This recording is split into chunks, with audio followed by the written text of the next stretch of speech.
ఓం పరబ్రహ్మ పరమాత్మనమ జగత్స్థితి బ్రహ్మ హరిహరాయ గుణాత్మ సర్వభౌతికామి దశాదర్శన కుర్రో కుర్రో కొండదేవత అమ్మ పలుకు జగతంబ పలుకు సంబక్క పలుకు సారలమ్మ పలుకు వనదేవత పలుకు వనదుర్గాదేవి జాయ్ కొండదేవత. ఓం నమ శివాయ. ప్రజలందరికీ నమస్కారము. ఈరోజు మనం తెలుసుకోవాల్సింది వృషిక రాశి ఫలితాలు. ఈ రాశి వాళ్ళకి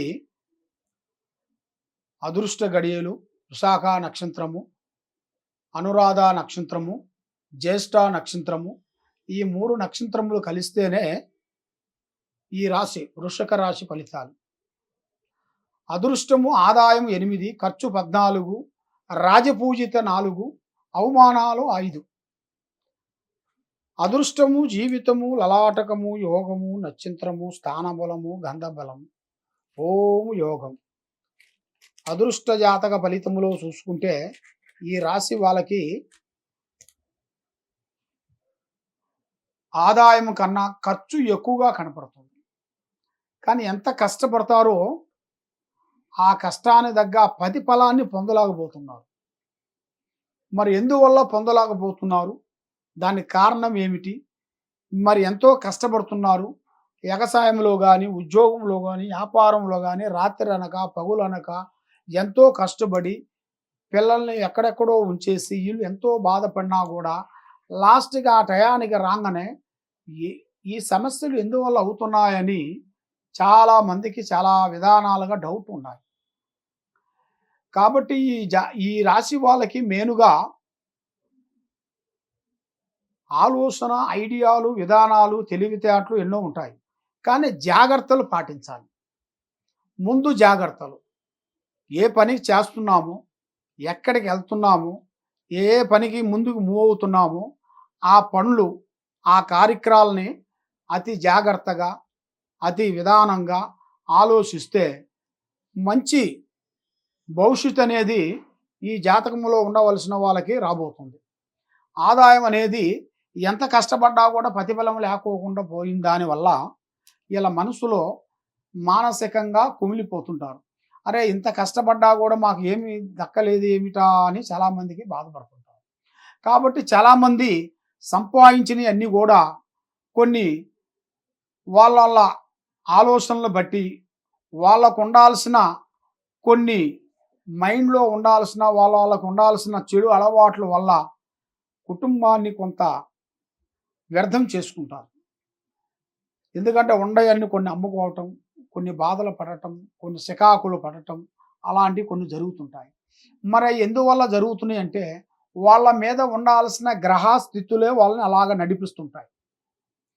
ఆ గ్రహస్థితులు ఆ టైంలో ఆ నిమిషానికి ఆ సెకండ్కి అలా చేయాలి అలా పోవాలి అనేది వాళ్ళ మైండ్లో కలుగుతుంటుంది. అది ఎందువల్ల అంటే ఉండాల్సిన సమస్య అలాంటిది. వాళ్ళకు ఉన్న సమస్య మెయిన్ సమస్య అది. ఆ సమస్య మెయిన్గా మనం పరిష్కరించి దానికి మనం ముందు జాగ్రత్తలు చేయాలనుకుంటే అది ఎవరు పేరులో ఉందా, ఇంట్లో ఉండవలసిన వాళ్ళు 5-6 మంది ఉంటే ఆ 5-6 మందిలో ఉండాల్సిన వాళ్ళ మీద ఉండాల్సిన ప్రాబ్లం ఏమిటి, మరి దానికి ఏ నిర్ణయం తీసుకోవాలి, ఏ జాగ్రత్తలు పాటించాలి, కొడుక్కి ఏ విధంగా చెప్పాలి, కోడలకి ఏ విధంగా చెప్పాలి, భార్యకి ఏ విధంగా చెప్పాలి, కుటుంబాన్ని ఎలాగ మనం ముందుకు తీసుకెళ్ళాలి అనేది మెయిన్ సబ్జెక్టు. మరి ఈ సబ్జెక్టులన్నీ పక్కన పెట్టేసి భగవంతుడు మనకు ఉన్నాళ్లే మనకి ఏమి కాదులే అనుకొని పోతే పనులు జరగవు. కష్టే ఫలే అన్నాడు. అంటే మనం కష్టపడితేనే మనకి ప్రతిఫలం దొరుకుతుంది. యత్నం ప్రయత్నం రా అన్నాడు. మానవ ప్రయత్నం అనేది మనం తప్పకుండా చేయాలి. మన మానవ ప్రయత్నం మనం చేయని వెడల మనకి ఏది రాదు. కాబట్టి ఏదో ఎక్కడి నుంచో వస్తుంది, ఎక్కడి నుంచో లక్కు రాబోతుంది అని దాని గురించి ఎదురు చూసి మోసపోవద్దండి. ఎందువల్ల అంటే మీకు ఉండాల్సిన కొన్ని స్థితిగతులు అనుకూలం లేని దాని వలన మీరు ముందు అడుగు వేయకోకుండా మానసికంగా ఇబ్బంది పడుతూ ఎన్నెన్నో బాధలు పడుతున్నారు. కాబట్టి తప్పకుండా ఈ కింద ఉండాల్సిన నెంబర్కి మీరు సంప్రదించండి. తర్వాత మీరు ఎక్కువగా నల్లటి వస్త్రములు మీరు ధరించకూడదు. నల్లటి స్నేహధర్మంలో కొంచెం జాగ్రత్తలు పాటించండి. మీరు కలిసి పోయే వ్యాపార బిజినెస్ చేయవలసిన కొన్ని పనులు ముగ్గురు కలిసి చేయకూడదు. ఏ ఏ బిజినెస్ అయినా కానీ, ఏ వ్యాపారం అయినా కానీ, ఏదైనా కానీ ముగ్గురు కలిసి చేశారనుకోండి, అది ముడిపడదు. దానివల్ల నష్టమే కానీ లాభం అనేది ఉండదు.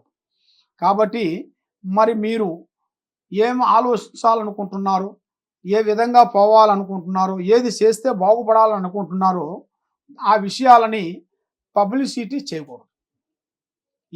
ఎవరైనా సరే, అన్న కానీ, తమ్ముడు కానీ, అన్న కానీ, వదిన కానీ, ఎవరైనా కానీ, ఏ విషయమైనా కానీ ముందే విషయాలని పబ్లిసిటీ చేయొద్దండి.